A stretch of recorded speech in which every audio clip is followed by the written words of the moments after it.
Far out in the ocean, the sea stretches endlessly. The water is as blue as the loveliest cornflower petals and as clear as the purest glass. Yet it is so deep that even the thickest anchor chain cannot reach the seabed. To reach from the seabed all the way to the surface, one would need many church towers stacked on top of each other. There the sea people live. Their world is wondrous, full of strange and marvelous sights. But do not think that the seabed was only bare white sand. No, strange trees and plants grew there. Their stems and leaves were so supple that the slightest movement of the water could make them sway, as if they were alive. Great and small fish darted among the branches, just as birds fly through the air, a sight dazzling to behold. In the very deepest part of the sea stood the Sea King's palace. Its walls were built of coral, and its tall, pointed windows were of the clearest amber. The roof, however, was made of mussel shells that opened and closed with the flow of the water. This was very beautiful, for each shell held a gleaming pearl, any one of which would have been a worthy ornament for a queen's crown. For many years the Sea King had been a widower, but he had his aged mother to manage his household. She was a clever woman, though proud of her noble birth, and for this reason she always wore 12 oysters on her tail, while other noble folk were permitted to wear only 6. Apart from this, she was worthy of great praise, especially because she was very fond of the little sea princesses, her granddaughters. There were 6 beautiful children, but the youngest was the fairest of them all. Her skin was as soft and delicate as a rose petal, and her eyes were as blue as the deepest lake. Like all the princesses, she had no legs. Her body ended in a graceful fishtail. They could spend long days in the palace, playing in the great halls where flowers grew on the walls. The large amber-framed windows stood open, and fish swam in, as swallows fly into our rooms when we open the windows. The fish even swam right up to the little princesses, eating out of their hands and allowing themselves to be petted. Outside the palace lay a vast garden, with trees of deep red and dark blue. Their fruit gleamed like gold, and their blossoms blazed like flames of fire. Swaying constantly on their stems and leaves, the ground was covered with the finest sand, but so blue it glowed like burning sulfur. Everywhere shone a strange magical blue light. One might easily think oneself high up in the air, with the sky above and below. When the sea was calm, the sun could be seen. It looked like a purple flower, sending out rays of many colors from its calyx. In the garden, each little princess had her own small plot of ground where she could plant whatever she liked. One princess arranged her flower bed in the shape of a whale. Another thought it better to make hers resemble a little mermaid. But the youngest princess made hers perfectly round, like the sun, and she planted only flowers that glowed as red as the sun itself. She was a strange child, quiet and thoughtful. While her sisters decorated their gardens with the most curious objects salvaged from sunken ships, she would have nothing but her bright, sun-colored flowers in a beautiful marble statue. This was the figure of a handsome boy, carved from pure white stone, which had sunk to the bottom with a wrecked ship. Beside the statue, she planted a weeping willow that bloomed red like roses. The tree grew luxuriantly, its delicate branches and leaves vertiping over the statue, document to the blue sand. She reflection had a bluish violet tint, and like the branches themselves, it never stood still. The roots and the treetop seemed to be playing at kissing each other. Her greatest joy was to hear tales of the world above. Her grandmother was obliged to tell her all she knew about ships and cities, people and animals. One thing that seemed especially beautiful to the little mermaid was that flowers on land gave forth fragrance, while those beneath the sea had none, and that the forests on land were green, while in them small creatures called fish by her grandmother sang so sweetly that it was a delight to hear them. In reality, these were little birds, but since the princesses had never seen a bird, the grandmother had to call them fish, or else they would not have understood her stories. "When you are 15 years old," said the grandmother softly, "I will permit you to rise up out of the sea and sit on the rocks in the moonlight to watch the great ships sailing past and to see the forests and the towns." A year passed, and the eldest sister reached her 15th birthday. The others were each a year younger, so the youngest princess still had a full 5 years to wait before she could rise up from the sea and see the world above. But each princess promised the next that she would describe but the most beautiful things she had seen on her very first day. For their grandmother's stories did not tell nearly enough, and there was so much they longed to know. None longed so deeply as the youngest sister, and yet she was the one who had to wait the longest. Silent and thoughtful, she often stood at the open window at night, gazing upward through the dark blue water. She watched the fish flicking their fins and tails, and she saw the moon and the stars. True, their light was dimmed, but seen through the water, they appeared far larger than they do to our eyes. Whenever a shadow, like a black cloud, drifted beneath them, she knew it was either a whale swimming overhead or else a ship filled with human beings passing by. But these people never dreamed that a lovely little mermaid was down below, stretching her white hands longingly toward the keel of their ship. Now, the eldest princess had reached her 15th year, and she was permitted to rise to the surface of the sea. When she returned, she had countless tales to tell, but she said the loveliest sight of all was lying on a sandy shore, close by the coast on a calm sea, beneath the moonlight. She gazed at the great city, where lights shone like 1,000 stars. She listened to the music, the hum of voices, the rumble of carriages and footsteps. She watched the domes and spires of churches and heard the bells chiming. And because she could not go that the city, she longed for it all the more.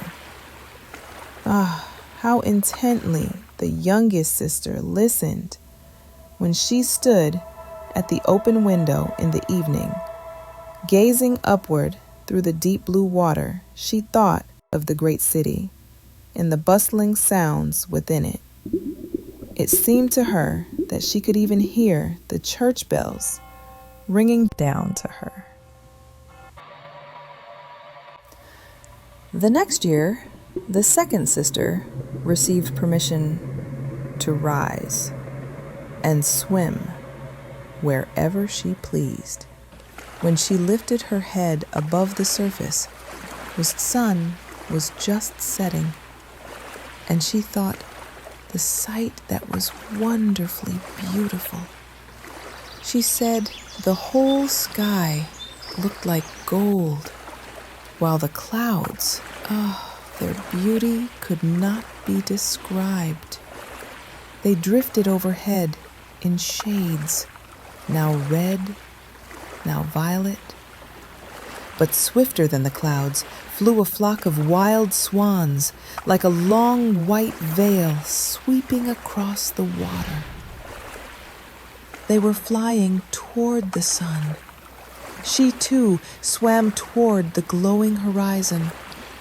But the sun sank, and the rosy glow of evening faded slowly from sea and sky.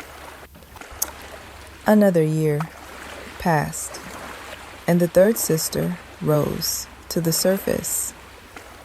She was the boldest of them all, and so she swam up a river that flowed into the sea. She saw beautiful green hills covered with rows of grapevines. Castles and country houses peeped out from among the rich woods. She heard the birds singing so sweetly and felt the sun's warmth so strong that she sometimes had to dive beneath the water to cool her burning face. In a little creek, she came upon a group of human children. They were playing in the water, quite naked, and she longed to join them. But they grew frightened and ran away. Then she saw a small black creature trotted up. It was a little dog. She had never seen such an animal before. It barked at her so fiercely that she was frightened, fled back into the sea. But she could never forget the splendid forests, the green hills, and the charming little children who could swim in the water, though they had no fins. The fourth sister was not so daring. She stayed far out in the open sea, which she thought was the loveliest place of all. You could gaze for miles and miles around, with the sky stretched above you like a vast glass dome. She had seen ships, though they looked from a distance no bigger than seagulls. She watched it merry dolphins tumbling, and the great whales spouting water from their blowholes that, as if countless fountains, played all around them. Now it was the turn of the fifth sister. Her birthday came in the winter, so she saw things that none of her sisters had seen on their first visit. The sea was tinted green, and around her drifted vast icebergs. Each one looked, she said, like a pearl, yet far larger than any church steeple built by man. They rose in strange and wondrous shapes and sparkled like diamonds. Once she sat on the largest of these icebergs, while the cold wind blew through her long hair. Every ship that passed steered clear in fear of the place where she sat. But toward evening, dark clouds suddenly gathered overhead.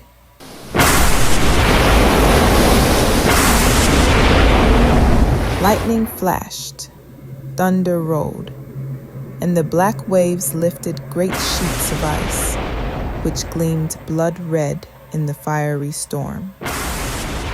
All the ships reefed their sails in terror, while she sat calmly upon the floating iceberg. watching the blue lightning twist and zigzag across the gleaming sea. Whenever one of the sisters rose to the surface for the first time, she was always overjoyed at the fresh, beautiful sights. But now that they were all grown-up young maidens, free to swim wherever they pleased, such wonders no longer charmed them so deeply. They all longed to be home again. And after a month or so, they would say, "After all, the sea is best. How delightful it is to be back at home." At dusk, the 5 sisters would often rise together, hand in hand, forming a line upon the sea.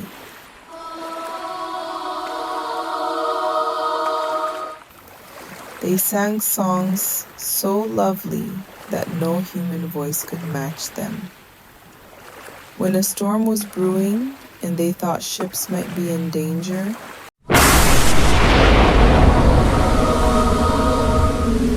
they would swim before the vessels and sing enchantingly of how beautiful it was beneath the sea, urging the sailors not to fear sinking.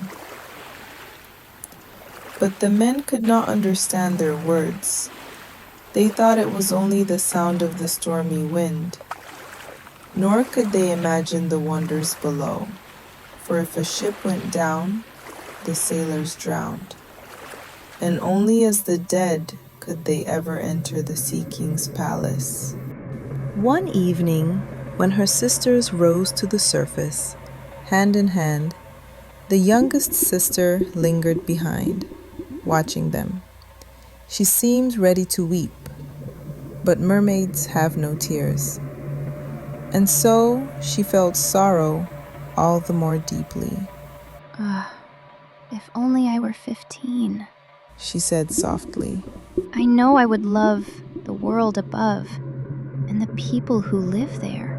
At last, she truly reached her 15th birthday. You know, now you may leave our care, said her grandmother, the old dowager queen. Come, let me adorn you as I did your sisters. She placed a wreath of white lilies in the young girl's hair, with each petal formed of half a pearl. Then she commanded 8 large oysters to fasten themselves to the princess's tail, as a mark of her high rank. This feels so uncomfortable, said the little mermaid. Of course, one must endure some pain for the sake of beauty, replied the grandmother. Oh, how she longed to cast off those ornaments, to throw aside the heavy wreath. The red flowers from her own garden would have suited her far better, but she dared not. Farewell, then, she said, and rising like a bright, glistening bubble, she floated up to the surface. When she raised her head above the sea, the sun had already set. Yet the clouds still glowed like roses and gold. In the pale pink sky, the evening star twinkled brightly and beautifully. The air was mild and fresh, and the sea lay calm. There rested a large ship with 3 masts.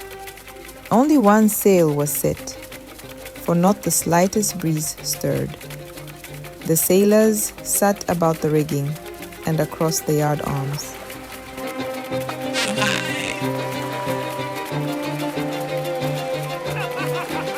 Music and singing floated through the air. As night deepened, lanterns of every kind were lit, looking like the flags of many nations drifting in the sky. The little mermaid swam close to the cabin windows. Whenever the waves lifted her up, she could peer through the shining glass, clear as a mirror, and see within many finely dressed men. Yet the most beautiful of all was the young prince, with large, dark eyes. He was surely no more than 16. It was his birthday, and this was why there was such festivity.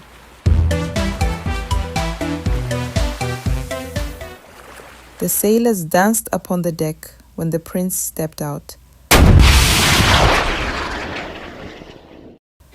More than 100 rockets soared into the sky. They blazed as bright as day, so the little mermaid, startled, dived beneath the water. But soon she rose again, and it seemed to her as though the very stars were falling down upon her. Never had she seen such fireworks. Great suns burst with a hissing sound. Dazzling firefishes shot high into the blue night. All this was mirrored in the clear, calm sea. The ship was illuminated so brightly that even the finest rope was visible, and the people on board could be seen still more clearly. Ah, how handsome the young prince looked.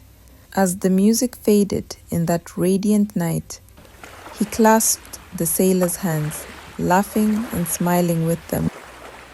It was now late at night, yet the little mermaid could not take her eyes from the ship and the handsome prince. The colored lanterns were extinguished. No more rockets shot into the sky, and the booming of guns had ceased.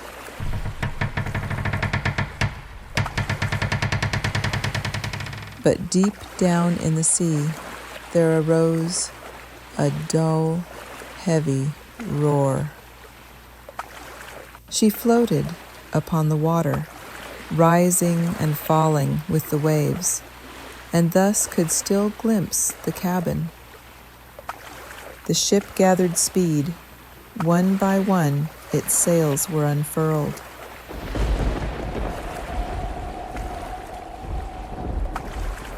The waves grew larger. Dark, heavy clouds rose, and lightning flickered in the distance. A dreadful storm was approaching. The sailors quickly furled the sails. The great ship rocked and pitched upon the raging sea. Waves towered like vast black mountains, threatening to snap the masts.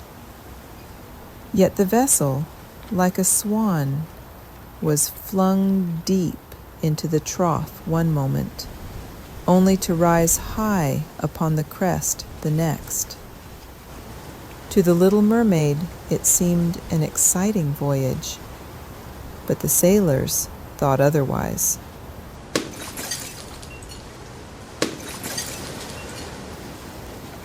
The ship now groaned and cracked its strong timbers, bent under the pounding waves. A mast snapped midway like a reed. At last, the vessel began to list, and water rushed into the hold. Only then did the little mermaid realize the danger they were in. She, too, had to beware of the floating beams and shattered wreckage.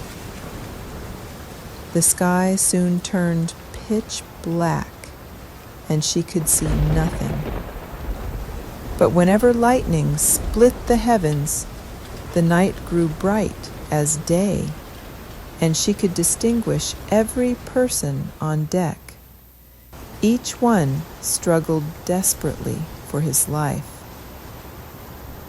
Her eyes sought the prince above all. When the ship broke apart and sank into the deep, she saw him again. Her heart leapt with joy. He would now come to her. But then she remembered that human beings could not live beneath the water. Unless he were dead, he could never enter her father's palace. No, he must not die. So she swam through the floating beams and planks, giving no thought to the danger of being crushed. She sank deep under the water, then rose high with the waves, and at last reached the prince. In this raging sea, he had nearly lost the strength to stay afloat. His arms and legs could hardly support him, and his beautiful eyes were closed. Had the little mermaid not arrived in time, he would certainly have drowned. She lifted his head above the water and let the waves carry them wherever they would. By morning, the storm had passed, and not a trace of the ship remained. The bright red sun rose, shining brilliantly on the water. It seemed to breathe life into the prince's face, yet his eyes remained closed. The little mermaid kissed his fair forehead and brushed back his wet, long hair. He looked so much like the marble statue in her little garden beneath the sea. She kissed him again, hoping he might awaken. Now she saw before her a stretch of land and a range of blue mountains, snow glinting on the peaks like sleeping swans. Along the shore lay a lovely green forest, and before it stood a church or convent. She did not know the exact name, but it was certainly a building. In the building's garden grew lemon and orange trees and tall palms lined the entrance. Here, the sea formed a small bay. The water was very calm, but it remained deep, all the way to the sandy cliffs beyond. She swam with the handsome prince toward the shore, carefully laying him on the sand so that his head rested high in the warm sunlight. The bells rang from the majestic white building, and many young women came walking through the garden. The little mermaid swam back into the sea, hiding behind some large rocks rising above the surface. She covered her hair and chest with sea foam so that no one could see her little face. There she watched, gazing to see who would come to the side of the poor prince. Before long, a young woman came by. She seemed greatly astonished, though only briefly. She then called many others. The little mermaid saw the prince gradually awaken and smile at those around him. But he did not smile at her, for of course he did not know that she was the one who had saved him. She felt very sorrowful, so when he was carried into the tall building, she sadly dove back into the sea and returned to her father's palace. She had always been a quiet and thoughtful child, and now she became even more so. Her sisters asked her what she had seen the first time she rose to the surface, but she could not say a word. Many nights and mornings she rose to the surface, swimming to the place where she had laid the prince. She saw the fruits in the garden ripen and be picked. She saw the snow on the mountain peaks melt, but she could not see the prince. Each time she returned home, her sorrow grew. Her only comfort was sitting in her little garden, holding the beautiful marble statue resembling the prince. Yet she no longer tended her flowers. They grew wild, intertwining their long stems and leaves with the branches, making the place appear very dark. At last, she could bear it no longer, but whenever she confided her thoughts to one sister, the others immediately knew as well. They only shared this secret with a few of their closest friends.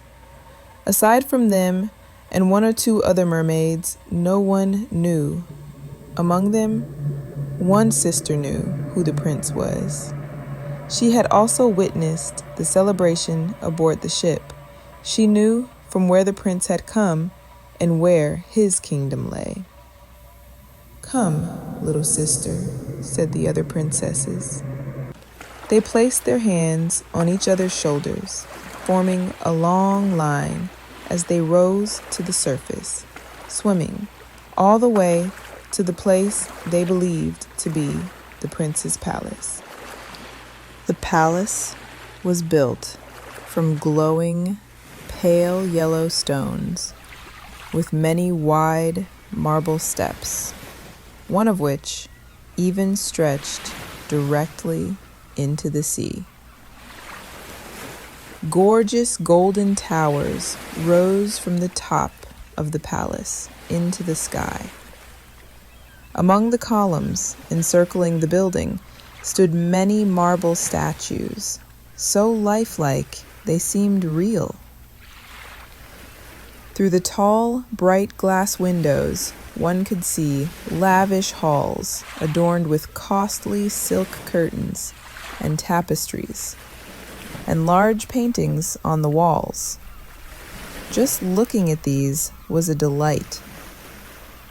In the central hall, a gigantic fountain spouted water upward, reaching the glass dome above, while sunlight streamed through the glass, shining on the water and the plants in the great basin. Now she knew where the prince lived. She spent several evenings and nights on the water there. She swam farther toward the land than any of her sisters dared. Indeed, she even entered the narrow river, swimming all the way to the magnificent marble balcony, its long shadow reflected upon the water. She sat there, watching the young prince, who thought he was alone. In the moonlight, for several nights, she saw him riding on that splendid ship adorned with many flags, while music played. She peered at him from the green reeds when the wind lifted her silvery long veil.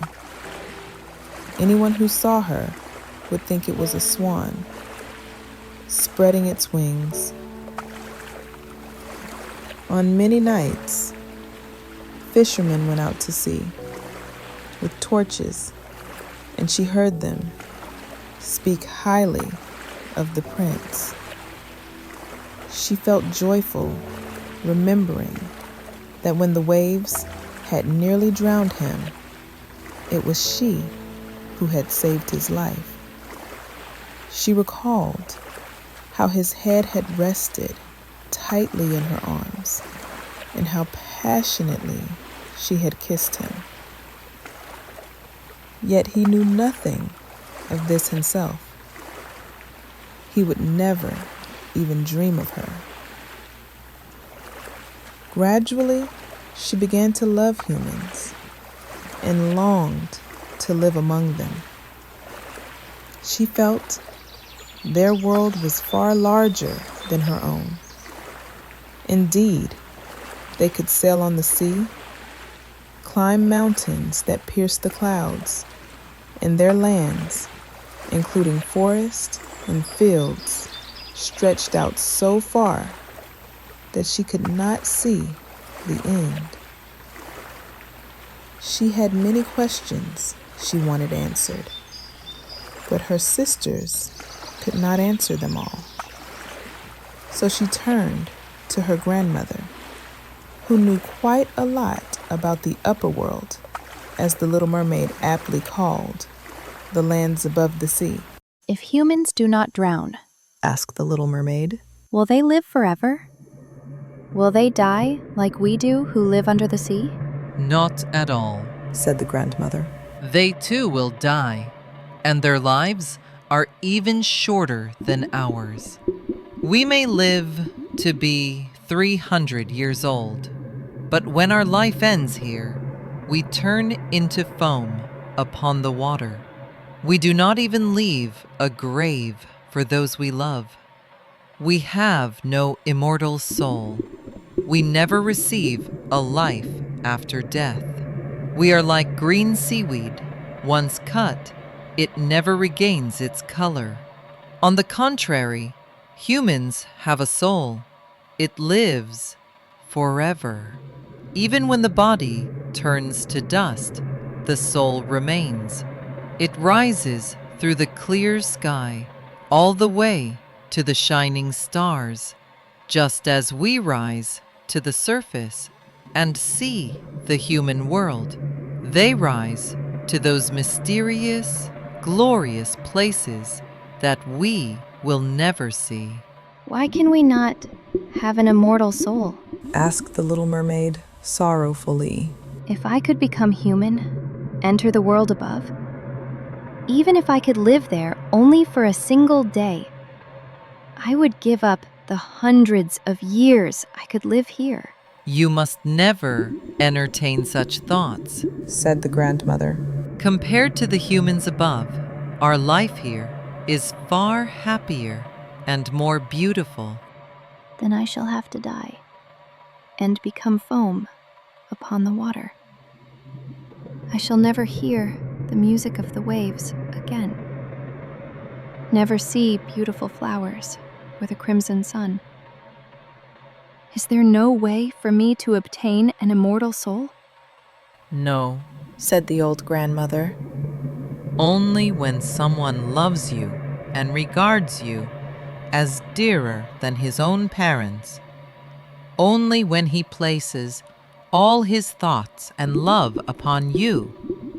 Only when he lets the priest place his right hand in yours, promising to be faithful to you forever, both now and in the future. Only then does his soul transfer to you, and only then will you gain the happiness of a human being. She gives you a soul while keeping his own immortal. But such a thing will never happen. What we consider beautiful here under the sea, your fishtail, they find most ugly on land. They know nothing of beauty. There, if a person wants to appear beautiful, he must be born with two clumsy supports. They call these supports legs. The Little Mermaid sighed and looked sadly at her fishtail. Let us be happy. Said the grandmother. During the 300 years we can live, let us dance and play. That is indeed a very long time. Afterward, we can rest happily in our graves. Tonight, we shall hold a ball in the palace. Thousands upon thousands of large green and pink shells stood in rows along the sides. Inside the shells burned blue flames, lighting the whole hall, shining through the walls and illuminating the sea outside. People could see countless shoals of fish swimming toward this crystal palace, some with purple glowing scales, others shining like silver and gold. A wide current flowed through the middle of the hall. The men and women of the sea sang beautiful songs and danced upon this current. Such lovely singing could never be produced by those who live on land. Among them, the little mermaid sang the most beautifully. Everyone applauded her. For a moment, she felt truly joyful, knowing that on land and under the sea, her voice was the most beautiful of all. But she quickly thought again of the world above. She could not forget the handsome prince, nor the sorrow she felt for lacking an immortal soul like his. So she slipped quietly out of her father's palace, while the halls were filled with songs and joy. She sat sadly in her little garden.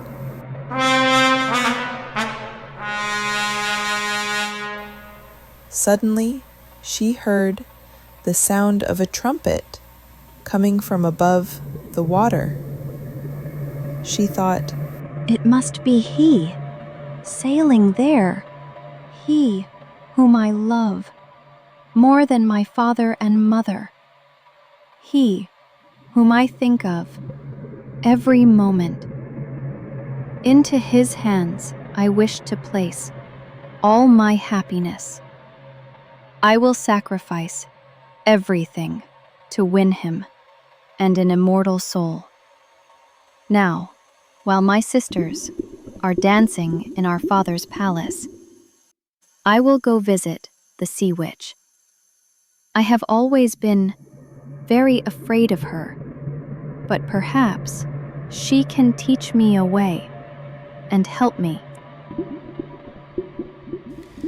So the little mermaid left the garden and swam toward a foaming whirlpool. The witch lived just beyond it.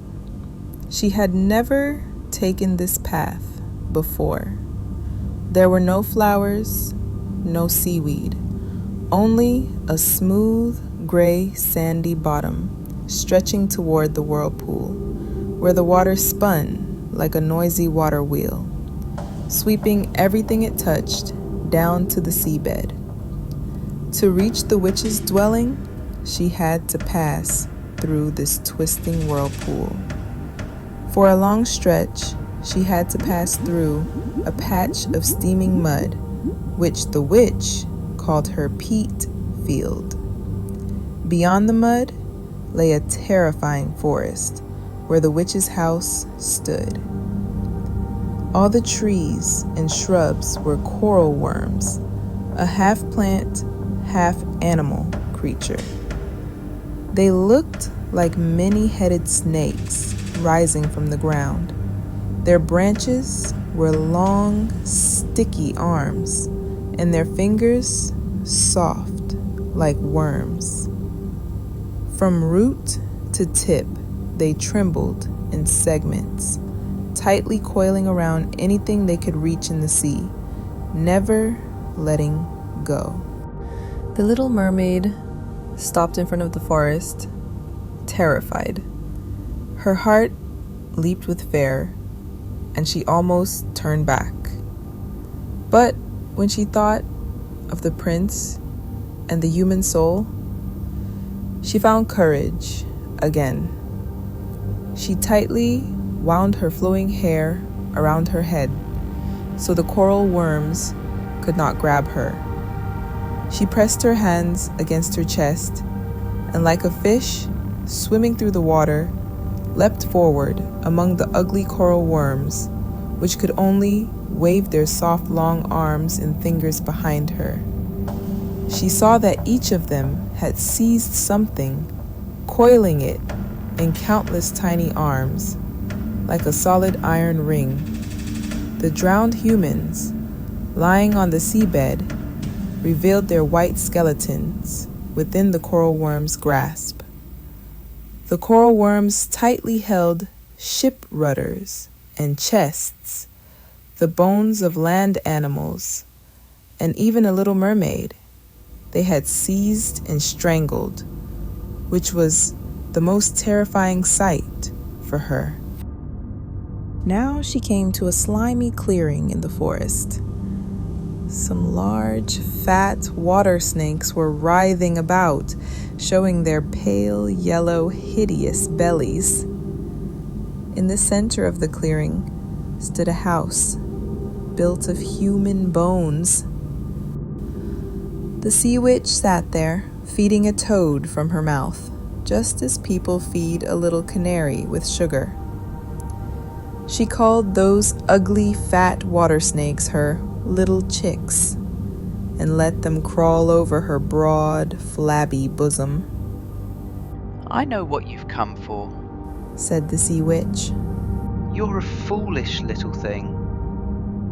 But, my beautiful princess, I will help you achieve your wish, though it will bring you to a tragic end. You want to get rid of your fishtail, to grow 2 supports, to walk like humans. You want the prince to fall in love with you, so that you may have him, and with him gain an immortal soul." At this, the witch gave an ugly laugh, and the toad and the water snakes rolled off onto the ground, crawling around her. "You've come at just the right time," said the witch. "After sunrise tomorrow, I can no longer help you. You'd have to wait another year. I can brew a potion for you to drink. Take it with you, and before the sun rises, swim quickly to the shore. Sit on the beach and drink it. Then your tail will split in 2 and shrink into what humans call beautiful legs. But it will be very painful, as if a sharp sword were cutting through your body. Everyone who sees you will say you are the loveliest child they have ever seen. You will still have your gliding, swimming-like grace. No dancer will ever move as lightly as you. But every step you take will feel as if you are treading on sharp knives, as if your blood were flowing out. If you can endure this pain, then I can help you." I can endure it, said the little mermaid. At that moment, she thought of the prince and her desire to gain an immortal soul. "But remember," said the witch, "once you gain a human form, you can never become a mermaid again. You will never return to the water, to your sisters, or your father's palace. Moreover, if you do not win the prince's love, if you cannot make him forget his parents, love you completely, and have a priest place your hands together to marry you, then you will not gain an immortal soul. On the morning after he marries another, your heart will break, and you will become sea foam." I am prepared for that, said the little mermaid, pale as a ghost. "But you must pay me a price, said the witch. and what I ask is no small thing. Among all the beings under the sea, your voice is the most beautiful. You will no doubt use it to enchant him, but you must give that voice to me. I must have your best gift as payment for my precious potion. I will drip my own blood into it, so that it becomes as sharp as a double-edged sword." But if you take my voice, said the little mermaid, what will I have left? "You still have your beautiful figure, your light steps, and expressive eyes. With these, you can easily captivate a man's heart. Now, have you lost your courage? Stretch out your little tongue, and I will cut it off as payment, and you shall have the powerful potion. Very well, said the little mermaid. The witch then prepared her cauldron to brew the magical potion. Cleanliness is a good thing, she said, and so she twisted several snakes into a knot to scrub the cauldron. Then she cut her own bosom, letting her black blood drip into it. The potion's fumes rose in grotesque shapes, looking frightful. From time to time, the witch added new ingredients to the cauldron. When the potion was done, a sound like a crying crocodile floated out. At last, the potion was ready. It looked like very clear water. Take it, said the witch. And she cut off the little mermaid's tongue. The little mermaid was now mute, unable to sing or speak. When you pass through my forest on your way back, if the coral worms catch you, said the witch, you need only sprinkle a drop of this potion on them, and their arms and fingers will shatter into pieces, scattering in all directions. But the little mermaid did not need to do this, for the coral worms saw the sparkling potion shining like a glittering star in her hand and recoiled in fear before her. Thus she quickly passed through the forest, marsh, and whirling vortex. She could see her father's palace. The torches in the wide ballroom had already gone out, and the people inside had undoubtedly fallen asleep. But she dared not look at them, for she was now mute and about to leave them forever. Her heart ached, as if it would break into pieces. She secretly walked into the garden, picked a flower from each sister's flower bed, blew 1,000 kisses to the palace with her fingers, and then rose from the deep blue sea. When she saw the prince's palace, the sun had not yet risen. She solemnly walked up the marble steps. The moon shone transparently, very beautifully. The little mermaid drank the potent potion. She immediately felt as if a double-edged sharp knife had split her delicate body. She fainted, falling as if dead. When the sun shone over the sea, she awoke, feeling a wave of intense pain. At that moment, a young and handsome prince stood before her. His deep black eyes looked at her, making her shyly lower her head. She noticed that her mermaid tail was gone, replaced by the most beautiful little white legs that only a girl could have. But she had no clothes, so she covered her body with her thick, long hair. The prince asked who she was and how she had come there. She looked at him with gentle yet sorrowful deep blue eyes, for she could no longer speak. He took her hand and led her into the palace. As the witch had warned her, every step felt like walking on needles and sharp knives. Yet she was willing to endure the pain. Holding the prince's hand, she walked lightly, like a bubble floating on water. The prince and everyone else marveled at her graceful, airy steps. Now she wore precious clothes, made of silk and fine gauze. She was the most beautiful woman in the palace. Yet she was mute, unable to sing or speak. Beautiful female slaves, dressed in silk and adorned with gold and silver, came forward to sing for the prince and his father. One slave sang most enchantingly, and the prince clapped and smiled at her. At this, the little mermaid felt a pang of sorrow. She knew that at another time, her own voice would have been far more beautiful. she thought. Ah, if only he knew that, to be with him, I have forever sacrificed my voice. Now the slaves, following the beautiful music, began to dance elegant floating dances.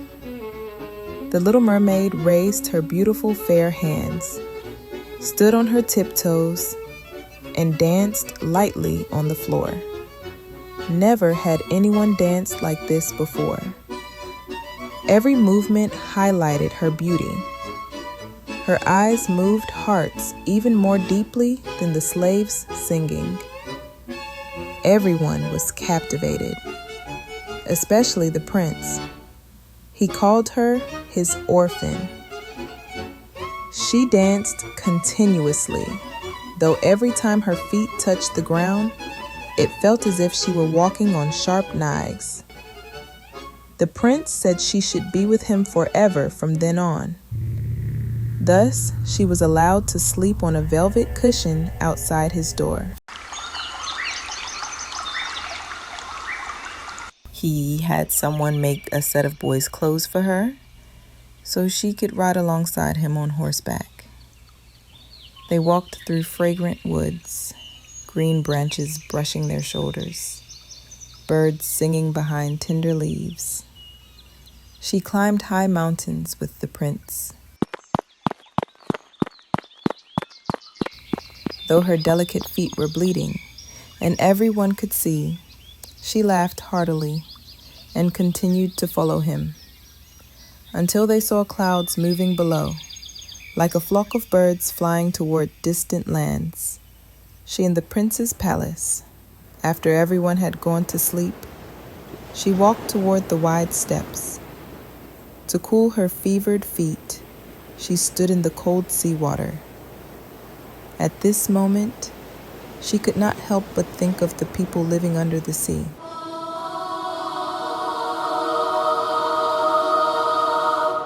One night her sisters came, hand in hand. They swam on the surface of the water, singing a mournful song. She waved to them.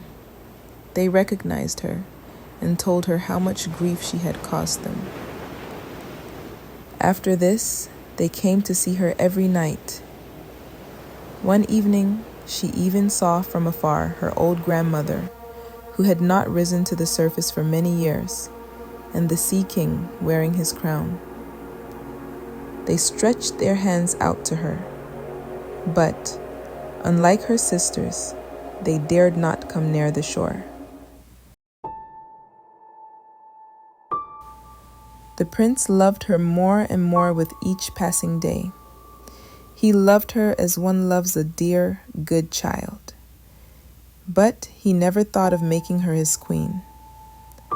Yet she had to become his wife, or she would never gain an immortal soul, and would turn into sea foam on the very first morning after he married another. Do you love me more than anyone else? Her eyes seemed to say, as he held her in his arms and kissed her forehead. Yes, you are the dearest to me, said the prince. For among all people, you have the kindest heart. You are my dearest. You are so like a young maiden I once saw, but whom I can never see again. I was aboard a ship. That ship was wrecked.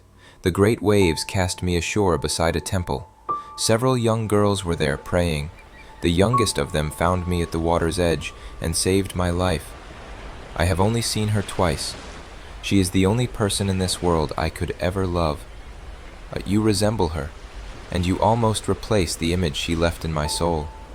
She belongs to the temple, and so, by a special fortune, you were sent to me. Let us never part. He does not know that I saved his life, thought the little mermaid. I lifted him from the sea and brought him to the grove by the temple. I sat behind the foam, watching to see if someone would come. I saw that beautiful girl. He loves her more than me. The little mermaid sighed deeply. She could not weep. That girl belongs to the temple. He said so himself. She will never come into this earthly world. They will never meet again. But I am with him. I see him every day. I will care for him, love him, and give my life for him.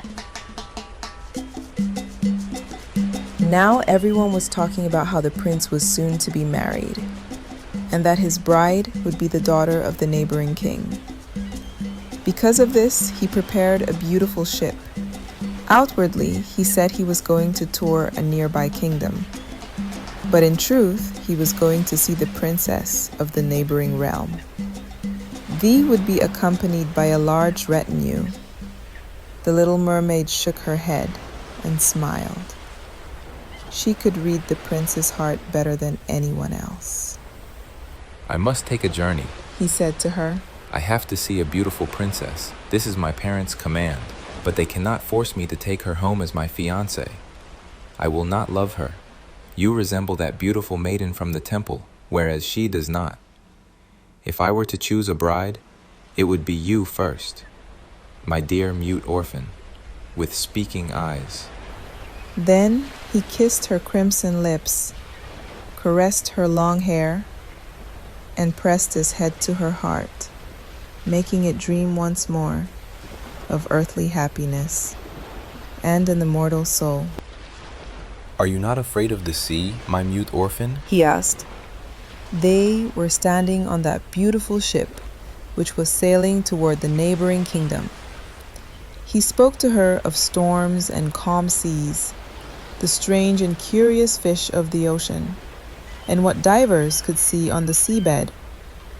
She only smiled faintly at such stories, for when it came to the ocean, she knew more than anyone else.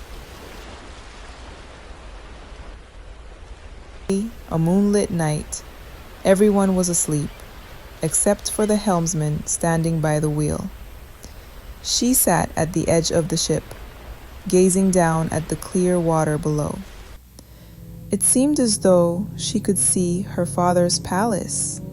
Her grandmother, wearing a crown of silver, stood high atop the palace. She looked toward the ship's keel through the currents.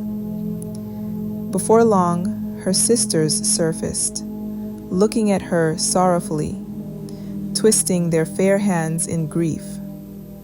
She waved to them, smiling, wishing to tell them that everything for her was now beautiful and happy. But then a steward on the ship suddenly walked toward her. Her sisters immediately sank into the water, and the steward thought the white things he saw were merely foam on the sea. The next morning, the ship entered the magnificent harbor of the neighboring kingdom's royal city. All the church bells rang, trumpets sounded from many tall buildings, and soldiers saluted with fluttering flags and gleaming bayonets. Every day there was a banquet. Balls and evening parties were held continuously, but the princess had not yet appeared. People said she was being educated in a distant temple, learning all the royal virtues. Finally, she arrived. She, the little mermaid, was eager to see her beauty. She had to admit it. She had never seen a form more beautiful than this. Her skin was so delicate and white. Behind her long, dark lashes were a pair of smiling, loyal, deep blue eyes. It is you, said the prince. When I lay on the shore like a lifeless body, it was you who saved me. He then held the shy new bride tightly in his arms. Ah, I am so happy, he said to the little mermaid. The best thing I could ever hope for has now come true. You will be glad for my happiness, won't you? For you are the one who loves me the most of all. The little mermaid kissed his hand. She felt her heart breaking.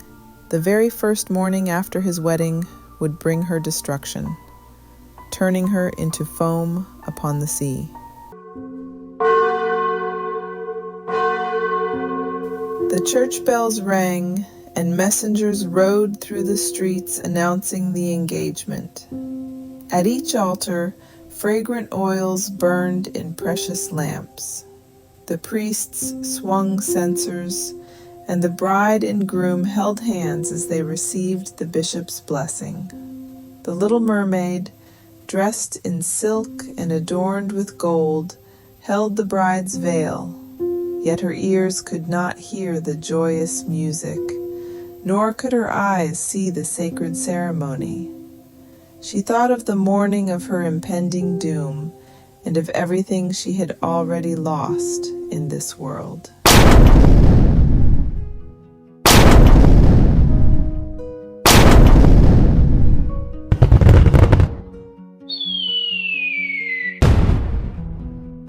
That same night, the bride and groom came aboard the ship. Cannon fire roared and flags fluttered in the wind. A golden and purple royal tent was set up at the center of the ship, furnished with the most beautiful cushions. Here, the beautiful newlyweds would spend their cool and quiet night. The wind filled the sails. The ship sailed gently across the clear sea without much movement. As twilight gradually descended, the colored lights were lit and the sailors danced happily on the deck.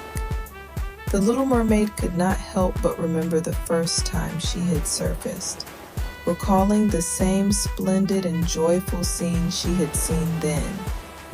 She began to twirl and soar like a swallow being chased through the air.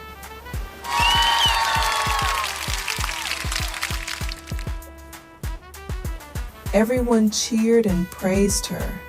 She had never danced so beautifully before.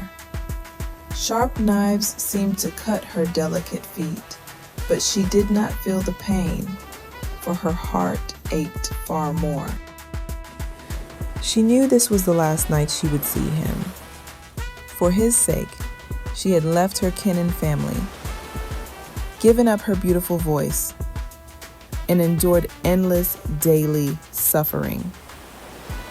Yet, he knew nothing of it. This was the last night she could breathe the same air as him. The last night she could see the deep sea and the star-filled sky. Meanwhile, an eternal night without thought or dream awaited her. A night without a soul, and one she could never obtain. Even past midnight, the ship remained full of joy and cheer. She smiled and danced, but her heart carried thoughts of death. The prince kissed his beautiful new bride, who stroked his dark hair.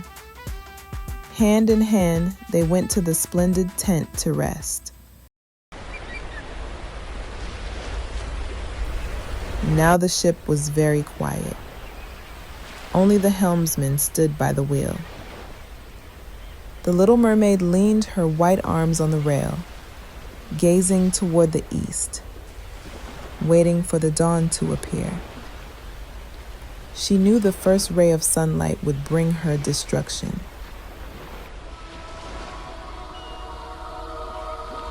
She saw her sisters rise from the waves. They were as pale as she was. Their beautiful long hair no longer floated in the wind. It had been cut. We have already given your hair to that witch, hoping she can help you so that you will not perish. She gave us a knife. Take it. See how sharp it is? Before the sun rises, you must drive it into the prince's heart. When his warm blood flows beneath your feet, your legs will join together again, becoming a fish's tail.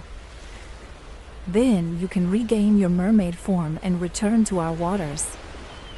In this way, before you turn into lifeless sea foam, you can still live out your 300 years.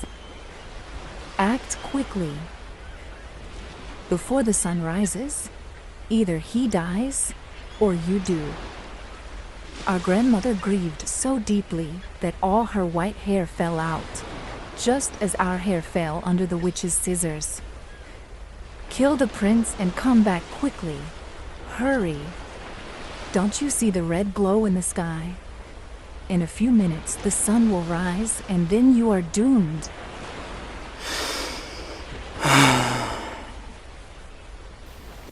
They let out a strange, deep sigh and then sank into the waves.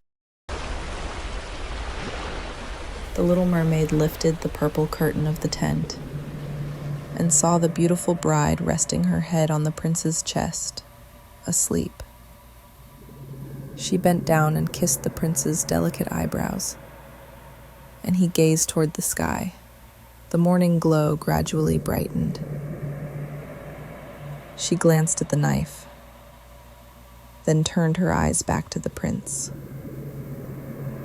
He murmured his new bride's name in his sleep, and in his thoughts, only she existed. The knife trembled in the little mermaid's hand.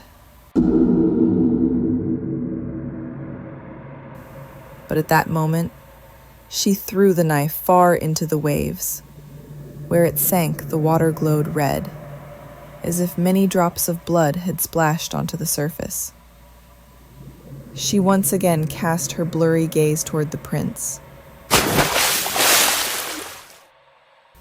then leapt from the ship into the sea, feeling her body dissolving into foam.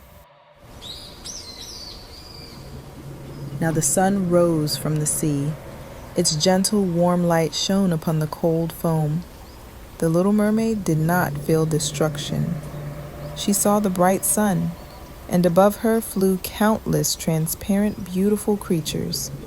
Through them she could see the white sails on the ship and the colorful clouds in the sky. Their sounds were harmonious music.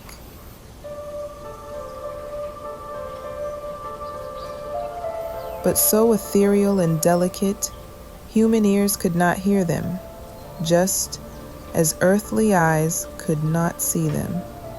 They had no wings, yet their light forms floated freely in the air. The little mermaid felt she had also gained such a form, and gradually rose from the foam. "To whom shall I go?" she asked. Her voice, like that of the other creatures, was ethereal and delicate, unlike any music of the human world. "To the daughters of the air," Another voice replied. "Mermaids do not have immortal souls, nor will they ever have such souls unless they obtain the love of a mortal. Their eternal existence depends on an external power. The daughters of the air also have no eternal souls, but through acts of goodness, they can create a soul. We fly to the hot lands, where pestilential air harms the people. We can blow cool winds, spread the fragrance of flowers through the air, and disperse health and joyous spirits. After 300 years, when we have done all the good deeds we possibly can, we shall gain an immortal soul and partake in all the eternal happiness of humanity. You, poor little mermaid, like us, have devoted yourself wholeheartedly to that goal. You have endured suffering. You have persisted. You have ascended to the world of spirits. Your acts of goodness, after 300 years, you will be able to create an immortal soul for yourself.